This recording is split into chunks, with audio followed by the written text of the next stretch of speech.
नमस्कार। आज हम एक ऐसी टक्कर की बात करने वाले हैं जो सिर्फ एक ऐप की कहानी नहीं है, बल्कि ये भारत के डिजिटल फ्यूचर का एक बहुत बड़ा मोड़ हो सकती है। जी हाँ, हम बात कर रहे हैं अड़ताई बनाम व्हाट्सएप की। एक ऐसी जंग जो शायद भारत की डिजिटल आजादी की कहानी लिख दे। तो ये सब शुरू कहाँ से हुआ? सोचिए, एक इंडियन मैसेजिंग ऐप और सिर्फ 3 दिनों के अंदर उसके डाउनलोड्स 100 गुना बढ़ जाते हैं। 100 गुना! ये कोई मामूली बात नहीं है। और जैसा मैंने कहा, ये सिर्फ एक टेक न्यूज़ नहीं है। ये एक तरह से डिजिटल आज़ादी की लड़ाई की शुरुआत हो सकती है। अच्छा, चलिए एक सीधी सी बात करते हैं। आज भारत में ज्यादातर लोग, शायद हम सब, अपने फोन पर सबसे ज्यादा क्या इस्तेमाल करते हैं? जवाब सीधा है, व्हाट्सएप, है ना? चैटिंग हो, कॉल हो या फिर स्टेटस अपडेट्स, हर चीज के लिए पहली पसंद व्हाट्सएप ही है। और ऐसा क्यों है? वजह है इसका जबरदस्त नेटवर्क। पूरी दुनिया में पता है कितने लोग इसे यूज करते हैं? 2.7 अरब। मतलब ये एक ऐसी ताकत है जिसने व्हाट्सएप को मैसेजिंग की दुनिया का बेताज बादशाह बना दिया है। लेकिन अब कहानी में एक ट्विस्ट है। मैदान में एक नया इंडियन चैलेंजर आ गया है। नाम है अड़ताई। और इसकी एंट्री इतनी धमाकेदार हुई है कि ये रातों रात सबकी नजरों में चढ़ गया। तो सवाल ये है कि आखिर ये अड़ताई है क्या? देखिए, अड़ताई एक तमिल शब्द है जिसका मतलब होता है इनफॉर्मल चैट, मतलब गपशप। और इसे बनाया है भारत की ही एक बहुत जानी मानी सॉफ्टवेयर कंपनी ज़ोहो ने, जो चेन्नई बेस्ड है। तो मतलब ये पूरी तरह से एक मेड इन इंडिया प्रोडक्ट है। और जानते हैं सबसे दिलचस्प बात क्या है? इसमें वो सारे जरूरी फीचर्स हैं जो हम व्हाट्सएप में यूज करते हैं। मतलब 1-to-1 और group chat, audio video calling, file sharing, status updates, सब कुछ। और हाँ, एक और बड़ा वादा, इनकी पॉलिसी है नो एड्स, कोई विज्ञापन नहीं। तो चलिए अब इन दोनों को आमने सामने खड़ा करते हैं।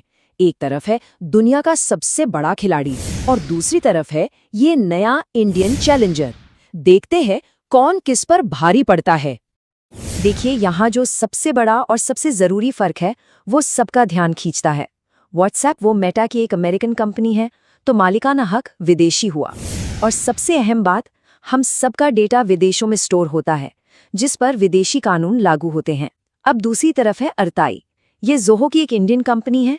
इसका डेटा भारत में ही स्टोर होगा और इस पर कानून भी भारत के ही लागू होंगे। ये बहुत बड़ा अंतर है।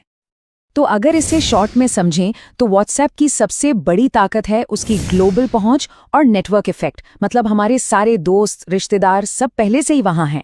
वहीं दूसरी तरफ अड़ताई की सबसे बड़ी यूएसपी है उसका स्वदेशी होना और डेटा सिक्योरिटी का वादा।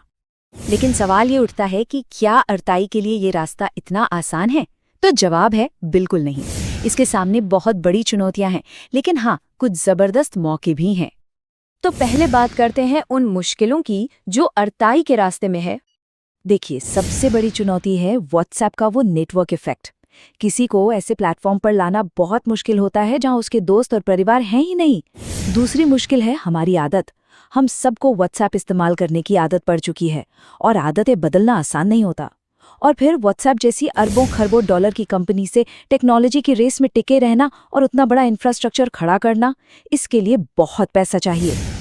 ठीक है, ये तो हो गई चुनौतियां, लेकिन जैसा मैंने कहा, इन सब के बावजूद एआई के लिए माहौल बन रहा है। चलिए अब देखते हैं कि इसके पास मौके क्या क्या हैं।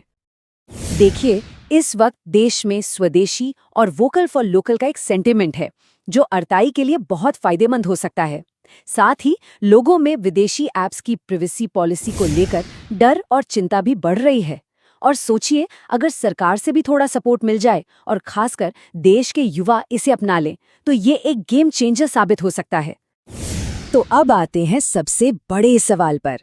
ये लड़ाई सिर्फ 2 ऐप्स के बीच की क्यों नहीं है? आखिर ये भारत के लिए इतनी जरूरी क्यों है? एक एनालिसिस में एक बहुत अच्छी बात कही गई है। ये सिर्फ एक टेक्नोलॉजी न्यूज़ नहीं है, ये असल में डिजिटल आज़ादी की लड़ाई है। और ये लाइन इस पूरे मामले की गंभीरता को बिल्कुल सही तरीके से बताती है। यहाँ जो सबसे ज़रूरी कॉन्सेप्ट है वो है डेटा सॉवरेनिटी, यानी डेटा संप्रभुता। इसका सीधा सा मतलब ये है कि किसी देश के लोगों का डेटा उसी देश के कानून के दायरे में होना चाहिए। मतलब भारत का डेटा भारत की ज़मीन पर। और ये चीज़ नेशनल सिक्योरिटी के लिए बहुत ज़्यादा ज़रूरी है। ज़रा बड़ी पिक्चर देखिए।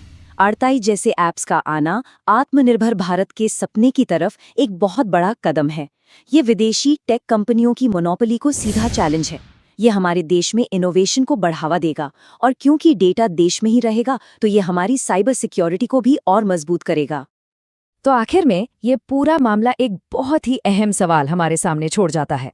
क्या भारत सच में अपनी डिजिटल आज़ादी की तरफ बढ़ रहा है?